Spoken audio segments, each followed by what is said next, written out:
Bonjour, bienvenue dans l'émission Le Doc Mayou et José. Bon matin, Doc Mayou. Madame, mes hommages. Vous le savez pas, là. Mais on a failli ne pas faire l'émission aujourd'hui. Hein? Imaginez-vous donc que c'est pas mal sur tout le réseau, là, si j'ai bien eu l'information, toutes les lignes téléphoniques ne fonctionnaient pas. Alors, jusqu'à la dernière minute, on se préparait à passer un best-of, là, une des émissions. Et notre technicien Martin a tout organisé ça. Il a patenté des affaires pour qu'on puisse faire en sorte de faire l'émission quand même. Mais là, je me suis dit, le monde, ils vont vraiment trouver ça bizarre parce que la semaine dernière, à la dernière minute, vous vous en souvenez, j'avais changé de sujet. Oui. Et là, aujourd'hui, on s'est dit, c'est aujourd'hui qu'on le reprend parce qu'on avait eu des demandes. Puis là, je me dis, s'il faut en plus qu'on fasse pas l'émission aujourd'hui, le monde va dire que c'est arrangé avec le gars des vues. Mais en tout cas, bref, aujourd'hui, notre sujet, c'est comment vous considérez-vous dans votre tête, là, un gars ou un homme? Une fille ou une femme? Ça peut sembler bizarre comme ça, mais c'est en animant avec vous, en écoutant vos réactions parfois, quand on a des auditrices, exemple, qui appellent et qui disent « Ben moi, je suis une fille qui est comme ça. C'est parce que t'as 46 ans. T'es une femme. T'es pas une fille. » Puis ça, à chaque fois, là, quand quelqu'un le dit maintenant, je le remarque toujours, puis j'attends votre réaction. Ça, vous remarquez ça quand même assez fréquemment, hein? Oui. C'est épidémique. C'est une épidémie qui a déferlé sur le Québec dans les 30 dernières années. Parce que il y a 50 ans, référé à une femme de 30 ans comme étant une fille, un homme aurait pu manger une claque. Alors, elle aurait été insultée. Elle a dit, écoute, regarde-moi là, puis est-ce que j'ai l'air d'une enfant? Ça, il y a eu un changement radical à ce niveau-là. Et je me pose beaucoup de questions. D'abord, maintenant, en 2018, à quel âge une fille devient une femme? J'ai aucune idée. Je vais plus loin. Subsidiairement, à quel âge une femme devient une dame? Est-ce que Lise Wattier est une dame? La plupart répondront que oui. Est-ce que Pauline Marois est une dame? Moins évident comme réponse. Mais toujours est-il, ne perdons pas de vue l'enjeu qui est l'infantilisation collective des femmes entre elles. Mais je sais pas pourquoi c'est comme ça. Puis ça, j'ai hâte de vous entendre là-dessus parce que vous disiez, v'là 50 ans, mais même, v'là 40, il me semble qu'on avait hâte d'être adulte. Tu sais, on avait hâte. Moi, en tout cas, j'avais hâte, là. Tu sais, d'être une adulte, d'être une femme, d'avoir mon auto, mon autonomie, etc., mon appart. Mais tu sais, j'avais hâte à ça. Et aujourd'hui, on dirait que c'est-tu la peur de vieillir de certaines femmes? Attends un petit peu. Allons-y à l'historique. Quand est-ce que ça a commencé, l'histoire des soupers de filles?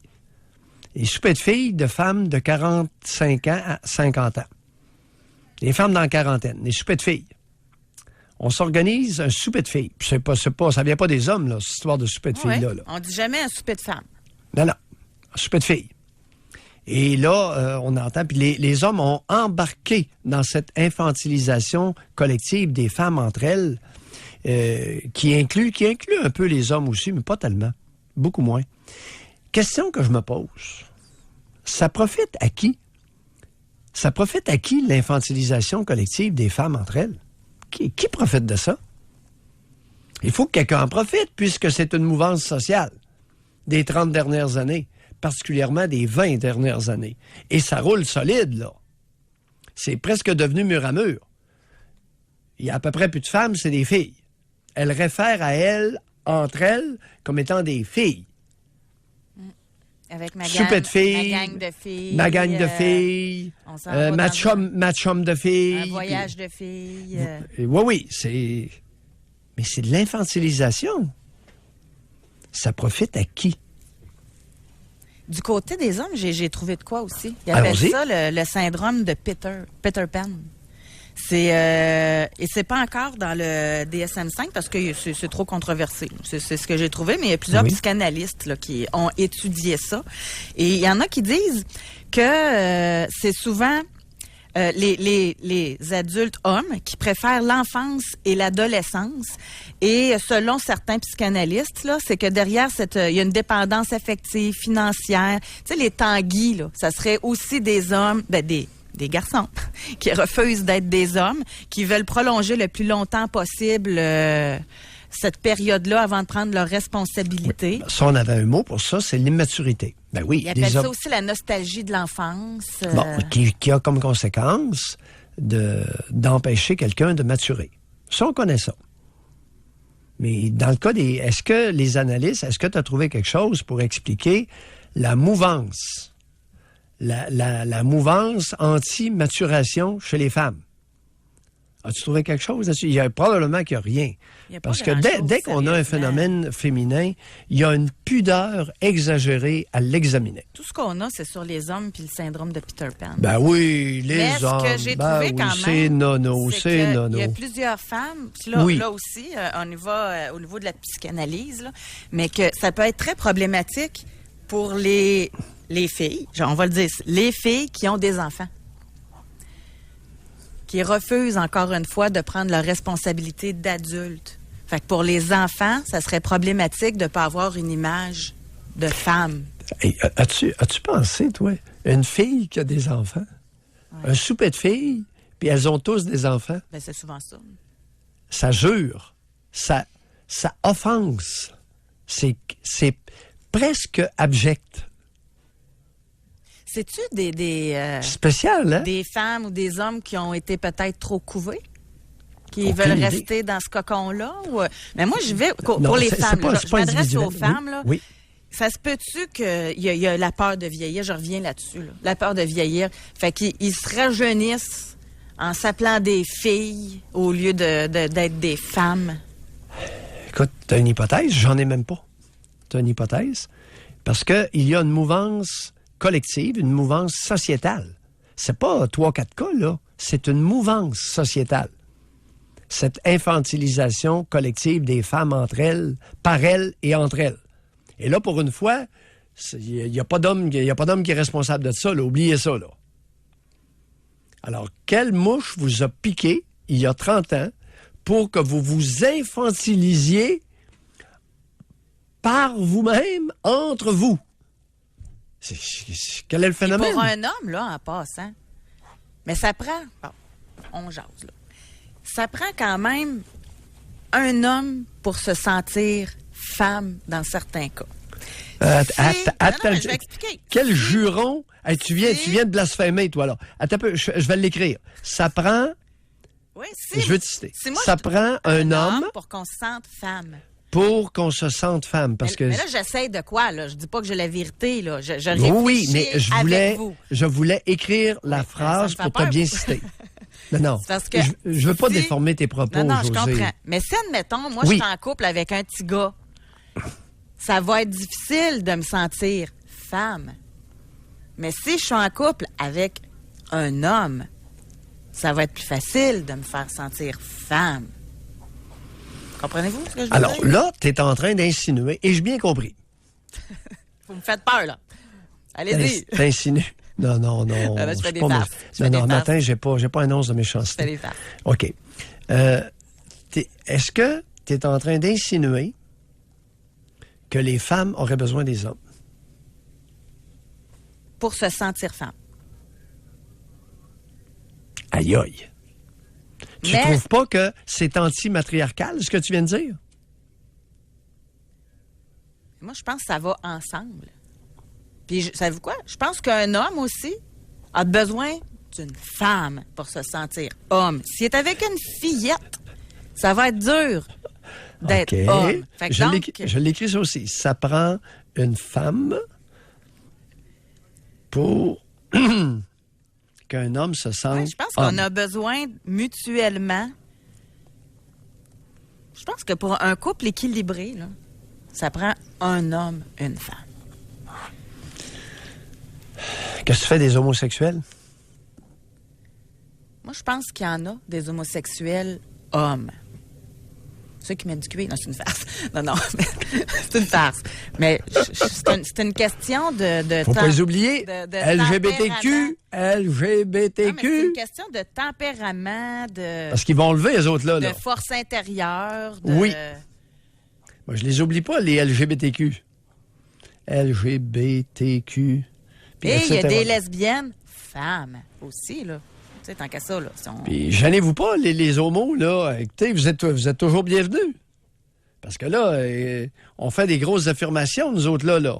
On s'interroge. Moi, je m'interroge. Ça prend un homme pour qu'une femme se sente femme. Est-ce que ce serait un commentaire exclusivement relié aux hétéros? Ah, OK, c'est pour ça que vous... OK, c'est dans ce sens-là. Oh, je suis allumé ce matin. Je suis calme et allumé, Mme Arsenault, je vous préviens. Mais c'est parce que moi, je suis hétérosexuelle. Fait que j'ai pas pensé que ça me prendrait une femme pour me sentir femme, là. José, LGBTQ, il ne faut pas les oublier. Mais sûrement que si j'étais lesbienne, que avoir une femme, là, assumée, ça me sent... Ben oui, je me sentirais possiblement plus femme.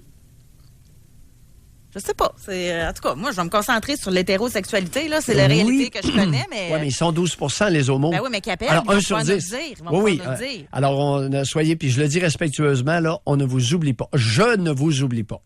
LGBTQ... Bon, ça veut dire qu'un mâle homosexuel, pour qu'il se sente mâle, y a-tu besoin d'un efféminé? Bon, c'est peut-être ça, là. Là, on est en train de dire n'importe quoi. Appelez donc à la place pour nous le dire. On va aller à la pause, d'ailleurs. Et j'aimerais avoir vos réflexions, mais aussi parlez-nous de vous, là. Tu sais, c'est une phrase célèbre d'un psychiatre célèbre. Parlez-nous de vous, mais c'est ça qui va être intéressant. Je suis certaine que vous avez été en couple dans votre vie déjà avec quelqu'un que vous vous sentiez quasiment sa mère. Là. Puis avec un autre, vous êtes senti femme. Hein, il y a une chanson là-dessus. C'est qui? Michel Thor. Une femme avec toi. Hey, il y a une chanson qui a été écrite là-dessus. Oui. On va essayer. Nicole Croisille. Nicole Croisille. OK, Michel Thor, c'était quoi? Une chanson. Jean, c'est notre encyclopédie ici musicale. Nicole Croisille. Ah, oui. On va essayer de trouver ça, un extrait, parce que c'est une vieille chanson, là, aujourd'hui, qui doit être catégorisée quétaine, mais en tout cas, les paroles de tout ça, je m'en souviens, ça m'avait marqué qu'elle se sentait femme avec lui. OK, on va aller à la pause. Au retour, on s'en va à Saint-Agapi. Pour rejoindre l'équipe du FM 93, composez le 670-9330. Jusqu'à 11h, au réseau Cogeco. Doc Mayou et José. Arsenault. Avec le Doc et José Arsenault. Je suis enfin devenue femme.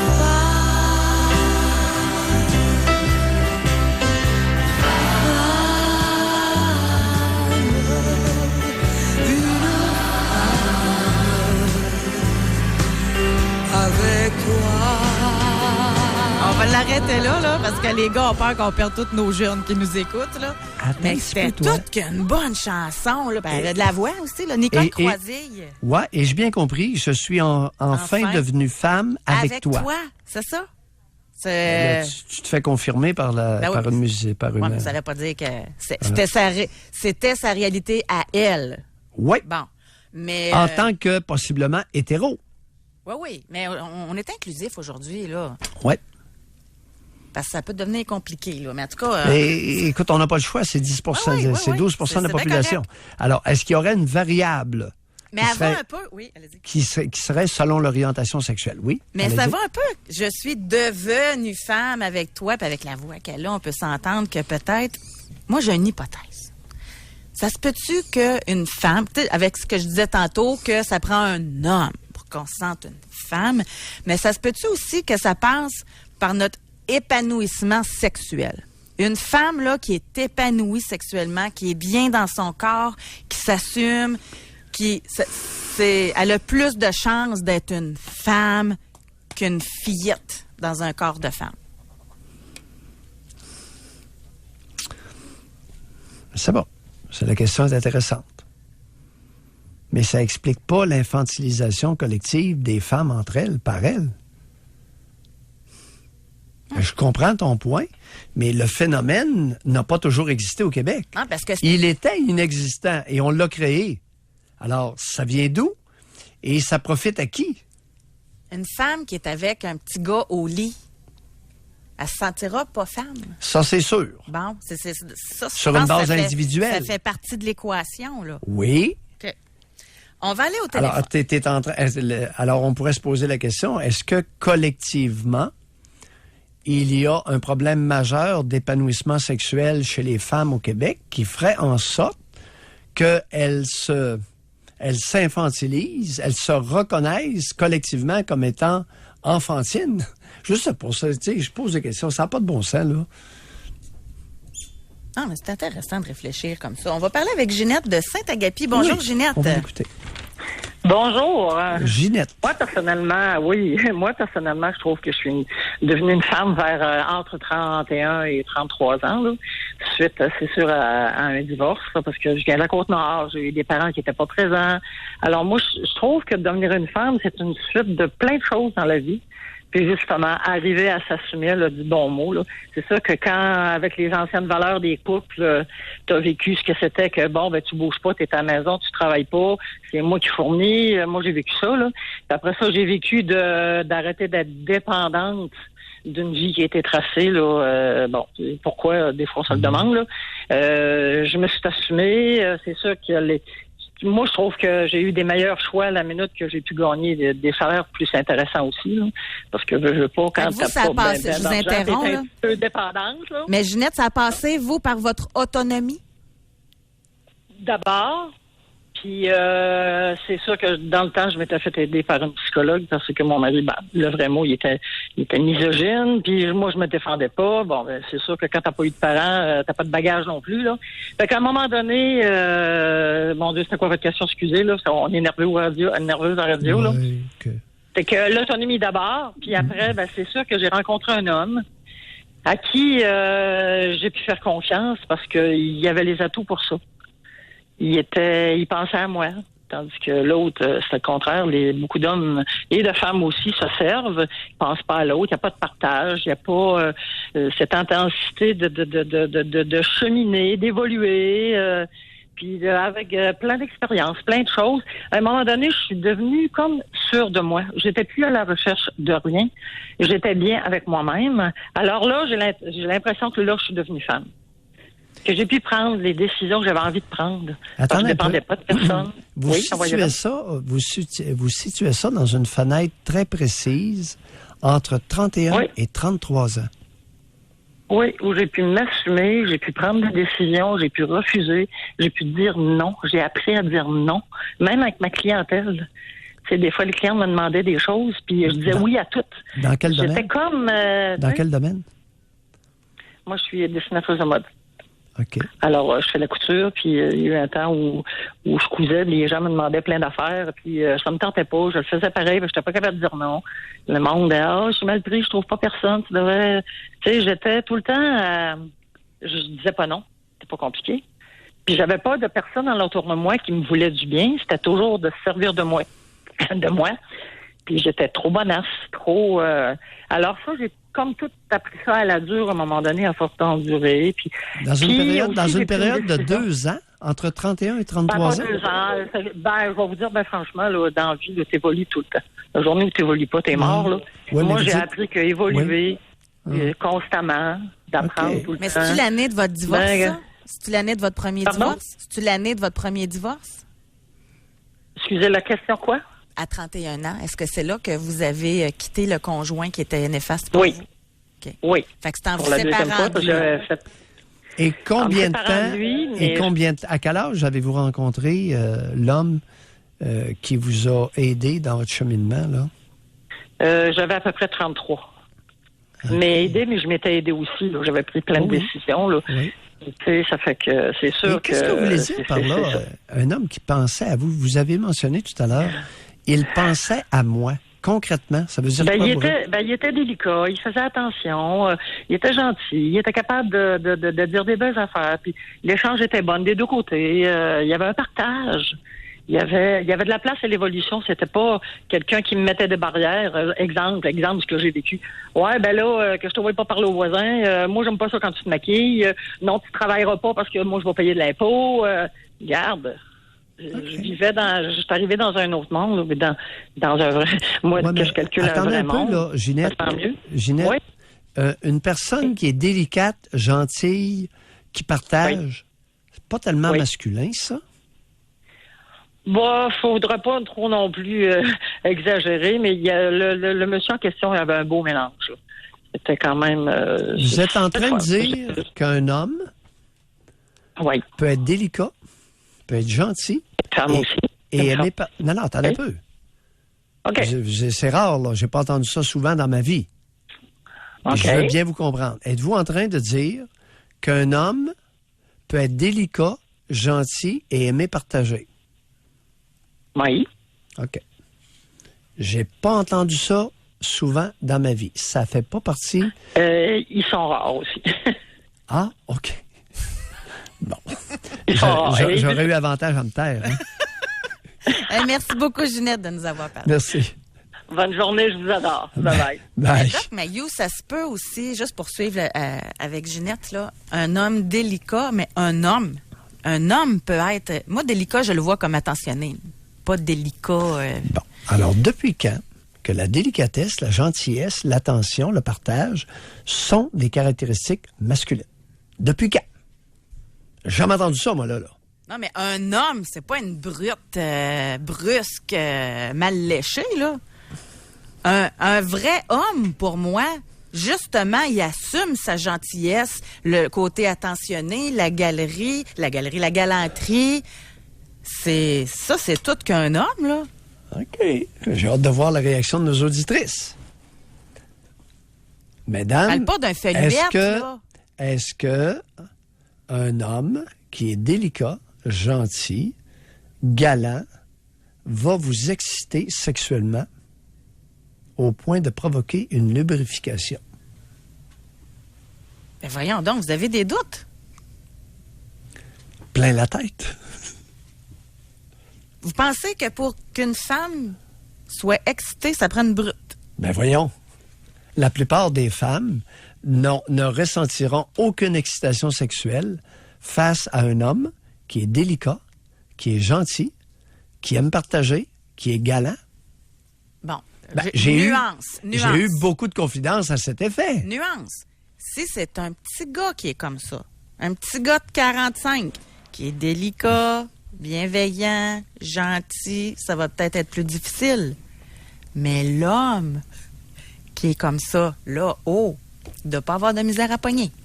Moi, j'aimerais ça que des hommes qui sont bien trempés dans leur masculin, mais qui sont délicats, gentils, qui aiment partager, qui sont galants, nous appellent pour nous dire comment ça va dans leurs relations intimes avec les partenaires. OK, on va aller à la pause. Au retour, on va parler avec Thierry. Nous avons Karen également. Il reste quelques circuits disponibles. Est-ce que vous vous sentez femme ou homme? Ou encore un grand garçon ou une belle grande fille? On va à la pause, on vous parle au retour. Pour rejoindre l'équipe du FM 93, composez le 670-9330. Doc Mayou et José Arsenault. Avec le Doc et José Arsenault. Au réseau Cogeco. Je trouve ça très intéressant, notre réflexion de ce matin. Et j'ai hâte d'entendre les auditeurs là-dessus parce qu'on veut savoir, premièrement, c'est quoi une femme? Vous sentez-vous femme ou vous sentez encore une grande fille? Et vous, les hommes, tu sais, tantôt, il y a une auditrice qui nous a dit, parce que vous parliez de souper de filles, mais il y a aussi les chums de gars. Tu sais, il y a de ça aussi. Puis, juste avant d'aller au téléphone, parce que vous avez lancé l'invitation aussi aux hommes, parce que vous avez émis un doute que ça pouvait attirer les femmes, un homme gentil, attentionné. Moi, je dis attentionné parce que délicat, ça fait référence là, à la non-virilité, là, mais en tout cas. Okay. Mais quelqu'un d'attentionné, galant, que ça pouvait être un turn-off pour les femmes. Oui. Ben moi, je pense que... Au Québec, actuellement, c'est vu par beaucoup, beaucoup de femmes comme étant une attitude têteuse. Ben, il y en a des têteux aussi, là. Oui, il y en a des têteux, mais c'est automatiquement, on a bien dit, quelqu'un qui est un homme, là. Mais qui va être attentionné, qui va être gentil, qui va aimer partager, qui va être galant. Ils se font recevoir comme des crêpes. Mais c'est là. dans l'attitude aussi, là. Moi, je mets ça, l'attitude masculine. Tu sais, il y a le syndrome du bon gars, là. Tu sais, le gars que toutes les belles-mères, toutes les mères le voudraient comme gendre, là, mais il n'y a pas aucune fille qui le veut. Ça, c'est le syndrome du bon gars. Oh oui. Ben, il manque peut-être un petit c'est oomph, là. Tu sais, un Oh, petit... oui. OK, on va aller au téléphone, on va parler avec Thierry de Québec. Bonjour, Thierry. Oui, bonjour. Thierry? Oui, moi, je me reconnais dans la description que le docteur fait du bon gars, gentil, attentionné, délicat, peu importe comment on le désigne. Puis, si je peux répondre à sa question, c'est comment ça se passe dans ma vie sexuelle. Ben, ça se passe bien, même vraiment bien. J'ai une partenaire, évidemment, qui me fait me sentir un homme. Ça, c'est... je m'estime choyé de ça. Par contre, dans la délicatesse du gars, ce que je crois, c'est que l'énergie masculine, ce qui est important de déployer, c'est de montrer à la femme qu'on est sûr de nous, qu'on est impératif. On dit des choses, on donne des ordres, mais délicatement. Je sais pas si vous comprenez ce que je veux dire, là. On vous écoute. Je pense que les femmes aiment ça. Ben, je pense pas qu'aucune femme qui aime ça se faire donner des ordres, là. Expliquez-vous. Je vous donne un exemple, par exemple. Au lieu de dire est-ce qu'il y a quelque chose qui te dérange, ben tu peux dire dis-moi qu'est-ce qui te dérange. J'ai donné un ordre, mais en même temps, tu sais, je prends considération pour la femme en même temps. Donc j'étais impératif, j'ai dit dis-moi au lieu de est-ce qu'il y a quelque chose qui te dérange. Qu'est-ce que vous faites dans la vie, Thierry? Moi, je suis un agronome. Vous êtes agronome, OK. Vous êtes un type universitaire, formation universitaire, très lettré. Ouais, vous allez soulever l'ire de beaucoup de femmes ce matin, vous là. Alors, votre énergie masculine se manifeste dans une assurance. Oui, dans une assurance, dans une solidité, une stabilité. Oui, et c'est votre côté impératif. Donnez des ordres délicatement. Ouais. Oh, vous allez faire grincer des dents et ça va commencer avec votre partenaire. L'entendez-vous, hein? Oui, j'ai entendu José grincer. Ben, je dirais que moi, je suis en couple. Pour l'instant, j'ai une copine qui va bientôt être ma conjointe. Ça fait qu'on va cohabiter ensemble. Je suis séparé depuis 4 ans, puis j'ai pris un nouveau tournant avec une nouvelle personne. Ça va bien. Attendez un peu. Parlez-nous de l'ancien tournant. Est-ce que vous aviez la même énergie masculine avec l'autre auparavant? Comment? C'était peut-être plus malhabile. C'est-à-dire? Ouais, c'était peut-être plus malhabile, dans le sens que je communiquais moins. On avait beaucoup... en fait, on communiquait pas. On était 2 dans le couple, bien sûr, là. Puis il y avait beaucoup... On prenait pour acquis. On prenait pour acquis que l'autre avait compris qu'est-ce qu'on voulait dire. Puis c'était un peu ça. Puis au niveau sexuel, c'était plus ou moins... fréquent, donc pour moi, c'était pas satisfaisant, puis c'était ça. Il fallait que j'en fasse beaucoup pour... on me donnait mon nonos quand j'avais un rapport sexuel. Quel âge avez-vous, Thierry? J'ai 41 ans. 41 ans. Et qu'est-ce que vous venez de dire, là? Je l'ai tellement entendu il y a 50 ans, mais vous n'avez que 41 ans. Et ça fait combien d'années que vous êtes séparés? 4 ans. 4 ans seulement? Oui. Et il fallait faire beaucoup pour avoir votre nonos avec un peu de viande après? Ben, ça, c'est une affaire. Moi, en tout cas, quand je réfléchis à ma vie au passé, je suis un gars de 41 ans, oui, mais j'ai été élevé comme quelqu'un, je pense, je me reconnais dans la désignation qu'on fait de la génération Y. Il y avait, dans les années 80, un féminisme assez important. J'ai vu des choses qui m'ont fait... j'ai été témoin d'événements, disons, qui ont forgé un peu là, ma vision du couple. Comme quoi? J'avais été témoin de quoi? Oui. Vous allez aimer ça. J'avais 4 ans, c'était la fin de l'hiver, le ciel était gris. Ma mère travaillait de 4 à minuit à l'hôpital, donc dans le jour, elle me gardait. Puis là, il y avait, elle avait 34 ans, 30 ans de plus que moi. Il était là, entre filles, hein, pour employer le terme, en bobette, toute la gang, en train de se faire de la cire ses jambes, puis du cutex rouge ses ongles, en train de parler des hommes. Puis moi, j'étais comme une petite plante verte à côté, j'avais des petites oreilles, fait que j'entendais tout. Puis là, il parlait des hommes, vraiment, dans des mauvais termes, un tel a trompé, le salaud, puis des affaires comme ça. Fait que j'ai pensé, moi, à ce moment-là, que les hommes étaient pas bons, étaient méchants. Puis moi, je me suis dit, non, c'est pas vrai. Quand je vais être un homme, moi, je vais être bon, je vais être doux, je vais être attentionné. J'écoutais la télévision, j'écoutais avec un grand A. J'ai écouté ces affaires-là. C'était féministe, mais ça a fait de moi un homme qui a eu peur des femmes. Qui a eu peur des femmes ou qui a eu peur des hommes? Vous n'aviez pas peur J'ai eu peur des femmes. Vous avez eu peur des hommes. Vous avez eu peur du masculin. De votre masculin. J'ai eu peur de ce que j'aurais pu devenir. Bon, voilà. Parce que même encore, si je peux me permettre, vous avez dit, je suis un gars de 41 ans. T'sais, même encore, là, c'est pas, on dirait que c'est comme pas facile de dire que vous êtes un homme. Non, ben évidemment, ça dépend. C'est sûr que quand je suis tout nu avec ma blonde, là, je me sens un homme. Mais quand dans la vie en général, avec mes collègues au travail, tout ça, là, je me sens un gars. Je me sens un garçon. Je suis moi-même papa d'un garçon de 8 ans. C'est sûr que je suis pas un petit gars, c'est lui le petit gars. Puis j'ai mon père aussi, mon père qui a 73 ans. C'est lui l'homme, dans mon esprit. Pas vous. C'est quand on est en famille, là, puis il y a un chien, là, le chien, là, il reconnaît mon père comme le chef de la meute. Vous êtes sûr de ça? Qui menait? Regardez, Thierry, vous vous racontez des histoires. Là, vous êtes en train de dire que votre père était le chef de la meute, alors que votre mère est en bobette avec sa gang de dindes, là, en train de se faire les jambes devant vous.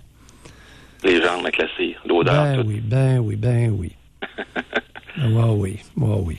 Alors, puis qui menait chez vous, là? Qui prenait des décisions importantes? Entre ma mère et mon père, ma mère. Bon, Thierry, maudit, quand est-ce qu'elle a cessé de vous conter des mensonges? L'homme, c'était une mitaine, le bonhomme. Un tapis. C'est la bonne femme qui menait. Thierry, 41 ans, universitaire. Oui. On bouge. Ben, hein? c'est ce que on voit la réalité comme elle est. C'est gentil d'appeler. Merci beaucoup. C'est gentil d'appeler, Thierry. Oui, vous amenez de la discussion. Merci infiniment. Puis une réflexion. Il y en a d'autres qui vont se reconnaître aussi. Là. Le père, chef de la meute. C'est la bonne femme qui mène, qui donne les ordres.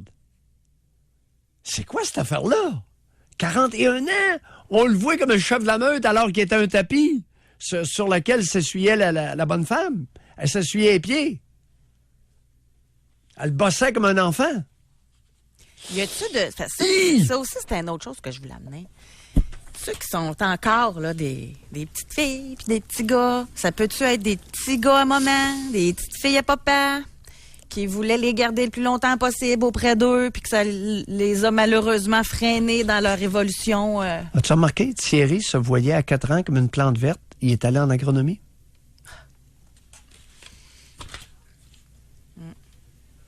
Mais ça a-tu du bon sens, qu'est-ce que je dis aussi? Ben oui. Les petites filles à maman, les petits gars à papa. L'inverse. Oui. Ouais. On va parler avec Carl. Bonjour, Carl. Bonjour. Carl. Fait que je peux vous dire que je suis un homme mature, viril et très attentionné. Mais qu'au Québec, ça fait drôle de ménage. Ouais. Qu'est-ce qui fait de vous un homme masculin et viril? C'est juste que je suis moi-même. Je me suis forgé ça. Je sais pas pourquoi vraiment, mais je suis juste moi-même. C'est juste que j'ai l'occasion, par rapport à ce que je fais dans la vie, à travailler un petit peu partout dans le monde. Fait que quand je reviens ici, donc, je vous dirais, pour résumer ça, pour faire une histoire courte, je trouve que l'homme québécois, en grande majorité, n'a pas de couilles. Bon, là... Qu'est-ce que vous voulez dire? Allez-y. Non, expliquez-vous. Qu'est-ce que vous voulez dire par là? Quand je vais travailler aux États-Unis, quand je vais travailler même dans le Canada anglais, en Europe, même en Asie, les hommes prennent leur place ou occupent leur place normale dans la société et dans les relations humaines, dans les relations de travail, dans les relations... Puis c'est correct. C'est pas parfait, mais c'est correct. Ici, il y a vraiment une confrontation homme-femme qui est plus ou moins saine, dans le travail même, et dans nos relations personnelles. Qui fait que quand tu es un homme qui a des couilles, tu t'assumes, puis tu as une certaine réussite, là. Moi, par défaut, je travaille tellement que je finis par avoir une certaine réussite. Mais alors, soit tu te fais jalouser, soit tu te fais... peu importe, il y a une mentalité qui est le petit Québécois, là. On n'est pas capable de dire, non, nous sommes Québécois ou Canadiens, peu importe, là. Mais il y a un manque d'affirmation du côté homme qui explique à la limite même peut-être pourquoi que l'indépendance n'a jamais passé, puis qu'elle ne passera jamais, là. De l'autonomie. Parce que chacun des individus ici, au Québec, n'est pas autonome. Ou trop grande majorité. Mais Carl, ça donne quoi comme relation? Êtes-vous capable d'en trouver des femmes qui acceptent votre masculinité comme vous la décrivez? Des Québécoises, très rarement. Comment comment que c'est dans le quotidien avec une Québécoise, par exemple? Ça donne quoi comme confrontation? Ben, c'est parce que moi, j'arrive avec mon passé, l'autre, elle arrive avec son passé, puis elles sont habituées d'être dans des relations dominantes, ou peu importe, des relations malsaines, avec des hommes très jaloux aussi, très possessifs, ou des mitaines. C'est un des deux, là. Je résume ça, là, mais c'est pas... Mais c'est quasiment ça. En tout cas, moi, dans mes expériences à moi, là, je peux les mettre sur une dizaine de relations. Puis ça a été toujours, souvent, soit des... puis ça peut être des criminels, comme ça peut être des professionnels qui ont été très violents, très contrôlants, ou c'est l'inverse. C'est la femme qui contrôle. Mais là, moi, je suis pas de même. Là. Moi, je suis juste moi-même. Je m'assume, mais tu viendras pas me contrôler. Tu viendras pas contrôler ma business. Puis même, dans les dernières relations que j'ai eues, ils ont vraiment été en choc parce que moi, dès le début, je leur dis que je gère mes relations intimes comme mes relations de business. C'est-à-dire? Ben, ils me trouvent pas très romantique. Mais c'est quoi gérer une relation comme gérer une business? Ben, moi, je m'associerai pas avec quelqu'un qui est en train de faire faillite. Exemple, que tu es en business comme vous puis le Doc Mayou. Vous êtes complémentaires. Pour qu'est-ce que vous faites professionnellement? Ben, moi, dans ma relation intime, il faut que ça soit complémentaire aussi. C'est intéressant, je trouve. Hein? Quel âge avez-vous, Carl? 46. 46 ans. Puis les femmes n'aiment pas ça. Je m'excuse, mais moi, ça me parle. Là. Les femmes n'aiment pas ça, cette vision-là. Oui et non. Faire équipe au lieu de la confrontation, ça doit être très intéressant. Oui, mais elles viennent insécures. Je sais pas. Oui, je sais oui et non, dans le sens que sont pas habituées d'être dans une dynamique de même, puis elles sont obligées d'être autonomes. Fait que je leur donne toute la place. Je suis là, fais tes projets, fais ce que tu veux. Tu sais, elles sont totalement libres, mais là, elles me reprochent que je les aime pas. Bon, ben c'est peut-être, là, je m'excuse, Doc Mayou, je me sens interpellée, là, mais c'est peut-être, Carl, que votre choix de femme aussi est à revoir.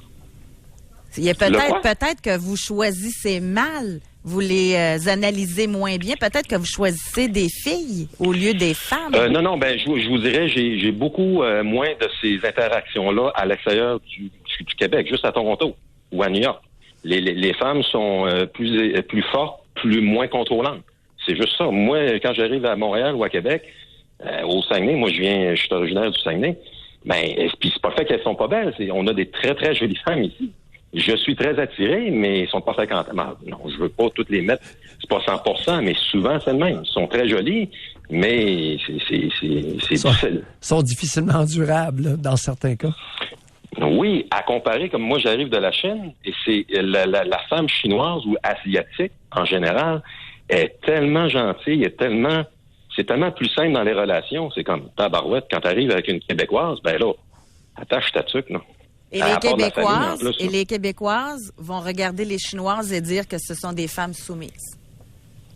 Elles ne sont pas soumises. On a une mauvaise vision. Moi, je travaille là-bas.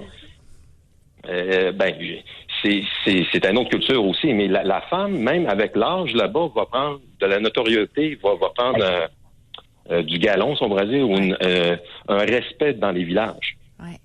Elle va être la sage du village. Ouais.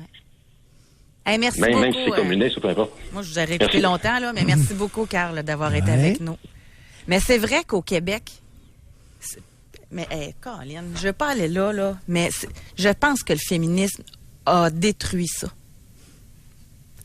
Cette mosus de guerre homme-femme, la femme, faut que tu prennes ta place, la guerre de pouvoir, l'égalité, c'est plus l'égalité, c'est faut que tu sois meilleur que l'homme, prends ta place. Fait que tout ça, veut pas, ça doit se refléter dans l'intimité.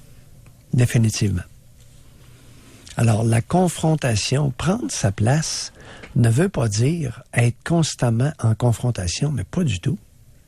Il a utilisé le mot confrontation homme-femme dans le travail. Écoute, la confrontation, c'est une provocation vers des conflits interpersonnels. C'est pas harmonieux, cela. Prendre sa place, ça n'a rien à voir avec le fait d'être confronté à tout et un chacun. Ça peut. Lorsqu'on prend notre place, ça peut dégénérer en confrontation, oui. Mais on ne part pas d'une confrontation homme-femme pour essayer de se tailler une place. Ben non, voyons, si les conflits engendrent l'harmonie. Tu sais, on va chicaner, ça va favoriser notre harmonie. José. Ah non, c'est... On va là ça n'a aucun sens. On va là à la pause, mais juste avant, là. Oh oui, il y a des je vais lire un message qu'on vient de recevoir. OK. C'est un homme, il dit « Moi, j'ai carrément la chienne de l'intimité. En fait, c'est ça que je croyais avant l'appel de Thierry. Maintenant, je crois plus que je ne suis pas un homme, mais pas du tout. Je suis seule depuis une bonne décennie et ne me vois pas du tout en couple car je croyais avoir peur de l'intimité avec une femme. Maintenant, je sais que je suis un petit cul de 45 ans et le resterai sûrement longtemps. » Bonne nouvelle, cher auditeur, on va essayer de faire grandir un peu. Le petit cul de 45 ans pourrait évoluer. 45 ans, c'est encore jeune. Ben oui, c'est jeune. Carl n'a qu'à 46 ans. Alors, écoutez l'émission. On va essayer de grandir ensemble. On va à la pause. Pour rejoindre l'équipe du FM 93, composez le 670-9330. Doc Mayou et José Arsenault. Avec le Doc et José Arsenault. Au réseau Cogeco. On va aller parler avec Karen qui nous appelle de Lévis. On a entendu des hommes. J'ai hâte d'entendre également une femme nous expliquer quand elle s'est sentie devenir femme. Passer là, du stade de fille à femme. Bonjour Karen. Bonjour à vous deux. Oui, bonjour Karen. Je suis contente de vous parler. Oui. Ça fait longtemps que j'avais envie de vous parler, mais je savais même pas que votre programme existait. C'est quelqu'un qui m'a mis au courant. Bon. Alors là, je suis contente d'avoir la ligne. Il y avait un sujet, je pense, c'était hier ou avant-hier, que j'aurais aimé, mais j'ai appelé trop tard. Okay. Mais là, parlez-nous de celui d'aujourd'hui, là, Karen. Vous, c'est à partir de quand vous êtes sentie femme? Moi, là, que je me suis vraiment sentie femme, c'est dur à dire parce qu'il y a plusieurs étapes de ma vie, là. J'ai 71 ans aujourd'hui. Je peux dire que je me sens femme depuis au moins 50 ans. Je veux dire, une femme, là, OK? Oui, vous y avez mis le temps. Ça commençait à être temps, 50 ans, Karine? Oui, mais parce que j'ai été en thérapie pendant 2 ans. Bon, ça a pris une thérapie. Autrement, vous auriez passé tout droit? Non, c'est pas la question. La question, c'est que il m'arrivait toutes sortes de...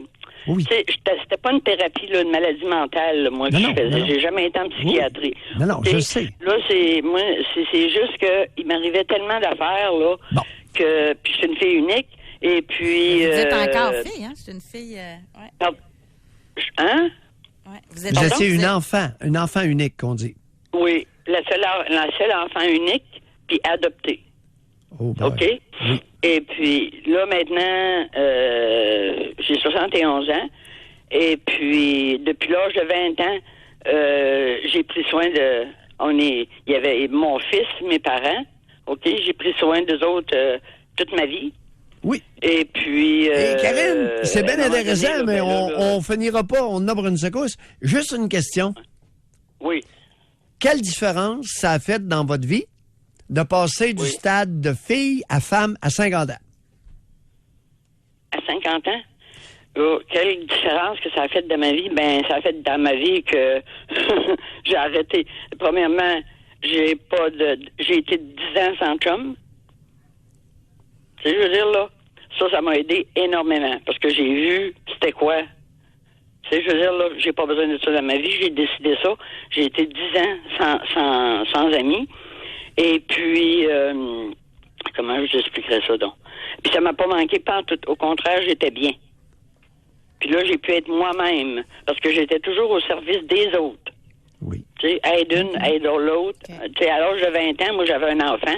Oui. OK. Puis, Karine, bye. Oui. Bye. Vous avez une longue histoire, puis peu pertinente. Écoute, c'est beau, hein? Elle a passé du stade de fille à femme, et ça a eu comme conséquence 10 ans sans chum. De toute beauté. Vague de la galère, la thérapie a été efficace. Elle a pris soin d'elle-même pendant ces 10 ans-là. Alors, elle s'est ramassée à 60. Il restait 11 ans pour arriver jusqu'à maintenant. Alors, c'est un beau parcours de vie, Karine. On lâche pas. Mais savez-vous quoi? Moi, je pense que c'est le contraire. À partir que tu te sens femme, là, ça doit être beaucoup plus facile d'entrer en relation avec un homme pour une relation égalitaire et respectueuse. José, t'as entendu tout à l'heure notre auditeur Thierry qui s'est raconté une histoire totalement fausse? Ça peut arriver à Karine aussi. Okay. Qu'elle s'est fait à croire qu'elle a passé du stade de fille à femme à 50 ans, mais elle n'a rien compris de ce qu'était une femme. Ça se peut que sa thérapie ait été légèrement peu utile. On va parler Possibilité. On va parler avec Pierre-Marc qui nous appelle de Laval. Bonjour Pierre-Marc. Oui, bonjour, vous m'entendez bien? Oui. Pierre-Marc. Bon, excellent. En fait, pour faire une petite parenthèse sur la séduction homme-femme, là, je réalise que il y a beaucoup de femmes qui seraient probablement très inconscientes de ce qui les attire vraiment. Parce que quand on peut entendre leur discours, ils vont dire quelque chose, mais dans les faits, c'est pas tout ça qui se passe. Puis c'est ça l'affaire. Puis là, je pense que Thierry qui a mentionné quelque chose tantôt par rapport à ça, là, qui donnait un ordre, mais de façon délicate, puis tout ça. Oui. Mais ça, c'est sûr que ça en fait défriser toute une gang. Mais dans les faits, il y en a beaucoup qui aiment ça se faire diriger, puis tout ça, mais elles l'avoueront jamais. Puis ils vont utiliser toutes sortes de mécanismes de défense pour réfuter ça, puis tout ça. Puis ça, parmi les universitaires, là, parce que j'ai fréquenté un peu ce milieu-là, là, en psychologie, puis un peu en sociologie, là. Surtout en sociologie, là, c'est plein parce que ça, le fait que l'homme en séduction doive avoir un léger sentiment de supériorité, là, ça, là, il y a un paquet de femmes là-dedans, surtout universitaires, là, qui acceptent pas ça parce que ça nous ramène au stade d'animaux, tout simplement. Ça nous ramène à nos instincts. Puis ça, il y en a beaucoup là parmi les sociologues là qui veulent à tout prix convaincre tout le monde que c'est la socialisation qui est responsable de notre comportement de A à Z, que les hormones, ça n'a pas d'impact, que nos instincts, ça n'a aucun impact. Mais dans les faits, là, je suis sûr et certain que ces femmes-là, si elles sont en couple, puis que ça va bien, puis qu'ils ont une vie sexuelle active, je suis pas mal sûr que c'est parce que cet homme-là s'est montré et Pierre-Marc. de dominant quand ça comptait. Bref. Vous, là vous avez parlé des autres, des femmes. Oui. Êtes-vous un homme? Ouais. Je vais vous dire, ça dépend de quoi on parle, parce qu'au niveau de la séduction, je pense que je comprends un petit peu le mécanisme, mais si on parle d'être un homme d'avancé dans la vie, ça, c'est une autre histoire, par exemple. Parce que dans mon cas, là, je suis très ambivalent à choisir ma carrière. Je vous ai déjà appelé à cet effet-là, là, ça doit faire un bout, là. Mais j'ai quelques idées, sauf que j'ai énormément de misère à avancer. Là, j'ai décidé de prendre une session off. Là, je travaille dans un magasin, puis mes collègues de travail, ils ont tous 16-17 ans. Moi, j'en ai 26, bientôt 27. On a 10 ans de différence, et je réalise que eux, ils savent plus où ils s'en vont. Donc l'âge, là, c'est vraiment, ce n'est qu'un chiffre là, que je me rends compte. Puis c'est ça, j'ai quelques idées de programmes, mais je me suis rendu compte tout à fait récemment que je choisissais beaucoup de programmes dans lesquels il allait surtout avoir des femmes. Puis que c'était pas nécessairement ça me satisfaisait pas. J'étais là-dedans, puis j'étais genre, c'est du niaisage, je me retrouve pas là-dedans. Puis, en tout cas, moi, je pense que j'ai cherché une mère toute ma vie. Puis là, je continue à errer pour essayer peut-être de trouver ça, on dirait. Puis, en tout cas, je sais pas si ça se tient debout, mon affaire, là. Je veux pas dévier du sujet. Non, mais... Pierre-Marc, on vous écoute. Soyez sans crainte. Oui. Si ça nous intéresse pas, on va vous le dire. On est tout de même deux. On vous écoute. Alors, lâchez-vous. Lâchez-vous lousse, puis on Ouais, verra c'est le ça. résultat, ce que ça donnera. Alors, vous allez vers Ben, des c'est ça. fiefs féminins. Comme quoi, par exemple? J'ai essayé la psychologie, pas juste ça, parce que le comportement humain me fascine. J'ai commencé à vous écouter, puis je trouvais que c'était vraiment fascinant. Puis cette réalité-là, je me rends compte qu'il n'y avait pas beaucoup de personnes qui en étaient conscients. Puis j'aurais voulu, moi, un peu faire ce que vous faites, là, aider à faire des prises de conscience. Fait que j'ai essayé la psychologie, j'avais essayé l'éducation spécialisée au cégep. Je me rendais compte qu'avec cette formation-là, je me servais plus de ma tête que de la formation. Là. C'était très basique. Puis j'ai quand même eu de la facilité à l'école, moi, dans la vie. Fait que ça me stimulait pas tellement assez à mon goût. Là. J'ai essayé l'enseignement du français puis tout ça, mais j'étais pas un gars de littérature, mais je suis allé là-dedans quand même. Fait que ça faisait plus ou moins de sens. Mais je savais très bien qu'en enseignement du français, il allait y avoir beaucoup de femmes. Ouais. Puis on dirait que je me sens plus sécure en présence de femmes. Ah, pardon? On dirait que je me sens plus sécure en présence de femmes, même si je les connais pas. On dirait que... Ouais, parce qu'on dirait que parmi les hommes, là, je me sens trop petit, je me sens trop petit gars, je me sens pas un homme. Ouais. C'est particulier, mais c'est ça dans mon cas. Là. Est-ce que c'est dans votre intérêt d'être dans une profession où, dans le quotidien, baigner dans un cercle féminin? Est-ce que c'est dans votre intérêt? Non, absolument pas. Pourquoi? Non, absolument pas. Parce que je trouve que je stagne encore plus. Je trouve que ça me réduit à un stade de petit gars. Puis en tout cas, c'est peut-être positif. Vous stagnez, vous êtes en train de vous plaindre que l'attitude va être réductrice à votre égard. Oh, c'est terrible ce que vous dites. Ils sont pas fines les madames autour de vous? C'est pas ça, mais j'ai juste pas l'impression de m'épanouir dans ce milieu-là. J'ai l'impression que je me sentirais plus homme. Comme là... Donc, j'ai pas le choix de réagir, là, je m'excuse. Oui. C'est pas qu'ils sont pas fines. Si Pierre-Marc était un homme, il se sentirait pas comme un petit gars. Là. Je m'excuse en tout respect. Là. On mettra pas ça sur la faute des femmes dans votre programme universitaire. C'est pas les femmes qui sont pas fines. C'est vous qui vous sentez comme ça en présence des femmes. Je voulais juste rajouter ça. Ah, attendez un petit peu. José, vous avez utilisé, peut-être que j'ai mal compris, José, c'est que Pierre-Marc a utilisé un côté réducteur dans un cercle féminin. Se sent de même. Attendez, non. Est-ce qu'il y a des signes objectifs d'attitude réductrice à votre égard lorsque vous êtes dans un cercle féminin? C'est sûr qu'il faut soigner notre langage beaucoup plus. Oui. À ce milieu-là. Oui.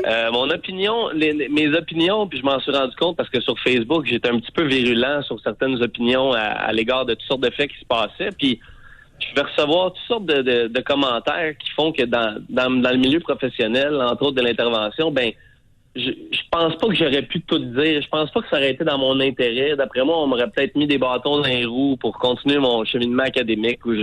Alors, vous êtes en train de nous dire que vous avez vécu des attitudes réductrices objectives. Tout à fait, parce que dans mon groupe Facebook de psychologie, j'avais partagé quelque chose sur la séduction, puis je m'étais fait ramasser là, par des filles, notamment, qui disaient t'es un sexiste fini, puis tu te le quittes. Puis ça a vraiment embarqué. Oh, nous sommes au Québec. Bienvenue dans le Québec d'aujourd'hui, cher Pierre-Marc. Hey, on va devoir se quitter mais c'est ça. Merci beaucoup. Mais on ne lâchera pas les attitudes réductrices découlant du matriarcat québécois tirent à leur fin. C'est la mauvaise nouvelle de la journée. Merci beaucoup, Pierre-Marc. Je pense que c'est une bonne nouvelle parce que je m'intéresse au métier de policier maintenant. Fait que peut-être que je progresse. Bye. Mais je n'adhère pas à ça. Et puis vous avez raison de le dénoncer quand ça existe.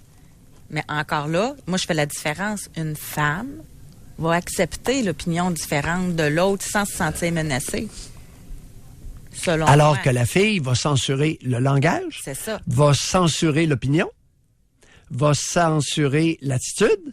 Oui. Ouh, y aurait-il de la censure chez les filles du Québec? Oh. Et les gars, les hommes qui veulent contrôler les femmes, ça serait des petits gars aussi. Oui. Si on va dans le même sens. Un homme mature ne s'amuse pas à contrôler Exactement. une femme. Il n'y a pas besoin de ça, là. Ben oui. Pour se nourrir. On est en retard, hein? Faut aller à la pause. On revient tout de suite avec vous. Pour rejoindre l'équipe du FM 93, composez le 670-9330. Doc Mayou et José. Avec Doc Mayou et José Arsenault. Au réseau Cogeco. Il faut que je le dise, j'aime tellement ça, l'émission d'aujourd'hui. De réfléchir tout le monde ensemble, là. C'est incroyable. C'est quoi? À partir de quand vous êtes considéré comme étant un homme et puis un petit gars? Ou l'êtes-vous encore? Ou une femme versus une petite fille? Moi, je pense, encore là, je réfléchis à haute voix, je pense que quand t'es une femme, t'es plus en paix aussi. Avec qui tu es, avec les autres. Ça doit être comme ça quand t'es un homme aussi, là. Oui. Je vais vous lire une auditrice... Ça amène la sérénité. Oui, je pense qu'il y a de ça là-dedans.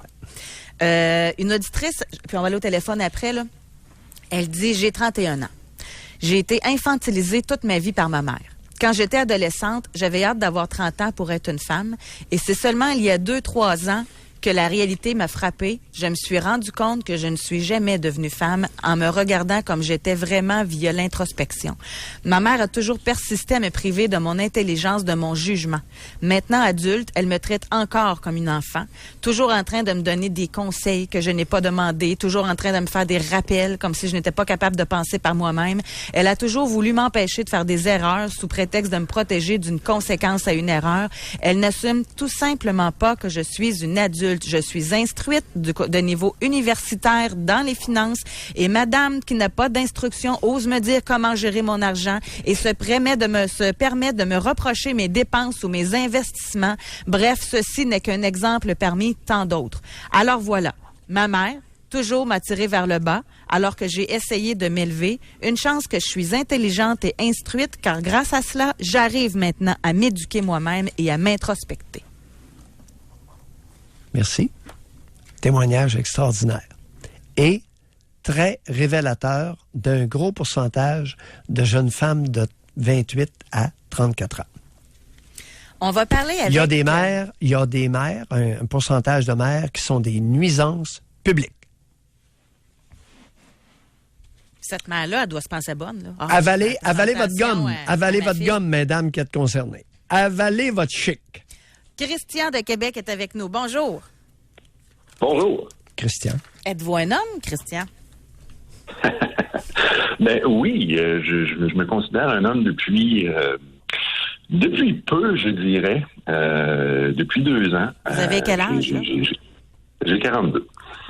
J'ai appris à devenir un homme dans les dernières années. Pour revenir à la première question, je pense que ça prend un heureux mélange de délicatesse et de brut, entre guillemets, pour les femmes. Donc, oui, j'apprends à devenir un homme. C'est quoi brut pour vous? Ben, brut, évidemment qu'on le met entre guillemets, mais brut, c'est quelqu'un d'assumé, c'est quelqu'un qui a confiance, c'est quelqu'un qui est capable de dire ce qu'il pense, Christian. Oui. Depuis quand que brutalité serait synonyme d'être mature? Voyons, Christian, ça n'a pas de bon sens, c'est pas votre meilleur. Alors, prenez ça.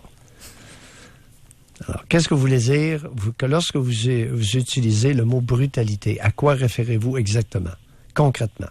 Non. Ben, on le met entre guillemets, évidemment, brut. Brut, c'est quelqu'un qui bon, oublions le mot brut. Allons-y pour un mot plus gentil, là, quelqu'un qui a confiance en lui, quelqu'un qui est assumé, quelqu'un qui n'a pas peur de ses opinions, quelqu'un qui n'a pas peur de foncer. Il n'y a aucune brutalité là, voyons. Exact. Oui. Alors, s'assumer, confiance en lui, opinion, foncer, oui. Ah, ça, ce sont des qualités humaines, oui. Une grande confiance, c'est ça. Donc, je pense que ça prend un heureux mélange des deux pour que une femme puisse... Mais est-ce que c'est votre cas? Racontez votre expérience personnelle. Là. Votre vision philosophique nous intéresse très peu. C'est votre expérience de vie. Vous avez dit quelque chose qui est extrêmement sérieux. Vous avez 42 ans et puis vous vous sentez un homme depuis 2 ans. Qu'est-ce qui est arrivé à 40 ans? Ben, à 40 ans, j'ai une nouvelle blonde. Donc, j'ai stagné dans mes 2 autres relations avant. C'était des relations qui étaient... Christian, 40 ans, nouvelle blonde. Concentrez-vous. Nouvelle blonde, qu'est-ce que vous alliez dire? Lâchez les précédentes? Ramassez-vous, brillant. J'ai rencontré ma blonde il y a 2 ans. Oui. Donc, d'une façon, sur un site de rencontre, je l'ai allumé avec un jeu de dominant et de soumise. C'est ça qui l'a allumé, alors que c'était totalement à l'opposé de moi. C'est quoi ce jeu-là, Laura? C'est quoi ce jeu-là? Sexuellement, là, ça ou... Pardon? Parlez-vous de dominant-dominé au lit ou bien... Oui, de dominant-dominé au lit, c'est comme ça qu'on s'est... Sadomaso, là. Sadomasochisme. Ouais, ben, on vient dans le léger, là. OK. Bon, c'est ça. Fait que c'est de cette façon-là qu'on s'est rencontrés. Non, attendez un peu, là. Moi, je vous suis pas parce que je comprends pas, là. Vous avez 40 ans, vous êtes sur un site de rencontre, vous l'avez allumé avec un jeu de dominant-dominé. Concrètement, ça s'est passé comment? On s'est écrit, je l'ai allumé avec mes écrits, avec mes messages, on s'est rencontrés, puis c'est comme ça que ça a débuté. Donc, c'est vraiment d'une façon, c'est ça, d'une façon avec ce jeu-là. Vous le disiez, quand je vais te rencontrer, je vais t'attacher, tu sais, c'est des affaires comme ça, là? Oui, exact. OK. Ben, dites-le. José est obligé de vous mettre des mots en bouche. On ne sait pas ce qui s'est passé. Comment ça se fait que vous avez de la difficulté à vous exprimer clairement, Christian, à 42 ans? Ben voilà, c'est l'histoire de ma vie. C'est l'histoire de ma vie. Puis c'est pour ça que je vous dis que depuis 2 ans, je deviens un homme. Je suis capable de m'exprimer un peu plus. Bon, vous voyez, pas encore parfait. Mais voilà, c'est l'histoire de ma vie. Et cette femme-là vous aide à vous exprimer davantage à 40 ans? Mais oui, évidemment. Puis en jouant à ce jeu-là, ça vous a permis d'être plus homme, c'est quoi? Oui, effectivement, de mettre mes désirs, de mettre mes fantasmes en action, de vraiment faire ce que je voulais au plus profond de moi. C'est tellement inhibé, tous mes désirs, tous mes fantasmes sont tellement inhibés. Vous avez comme eu la permission d'être un homme au lit, mais voilà. Vous comme dominant, mais il a fallu qu'elle soit dominée pour que vous vous sentiez de même. Exact. Fait que oui, j'ai de la misère à mettre des mots sur les choses parce que c'est l'histoire de ma vie. Mais c'est ça. Depuis 2 ans, ma blonde me pousse à être un homme meilleur. Puis je pense que je m'en viens bien. Et aujourd'hui, êtes-vous capable d'avoir des rapports égalitaires au lit? Oui, aussi. Ça demeure un jeu, mais oui, on est capable d'avoir des rapports égalitaires quand même. OK. Ouais, autrement dit, vous êtes en train de nous dire que le film 50 nuances degrés, ça s'applique à vous? Oui, on pourrait dire ça, oui, effectivement. Puis vous êtes en train d'insinuer qu'il y a un côté épanouissant à cette histoire-là? Ben, personnellement, oui. Personnellement, moi, je m'épanouis là-dedans parce que ma personnalité a été totalement inhibée durant nombre d'années. Ouais. Puis aujourd'hui, ma blonde me fait tout ressortir ça, elle polie tout ça. C'est que ça a pris une permission, c'est ça, je me rends compte, hein, Doc? Ben oui. Ça a pris une permission. Ben oui, le programme PIP. Ben oui, permission. Exact. Votre blonde a quel âge? 41. Elle a le même âge que vous. Et ouais. Parlez-nous de votre perception de son épanouissement au fur et à mesure que vous vous épanouissez. Ben, comment je dirais? Elle est contente que je m'épanouisse par le fait que je suis capable de mettre mes désirs puis mes mots. Je suis capable de mettre des mots sur mes désirs. Elle est contente de ça. Elle s'épanouit parce que moi, je m'épanouis. Donc, elle... C'est ça. Elle me voit beaucoup plus comme un homme. Qu'est-ce qu'elle en retire, d'après vous?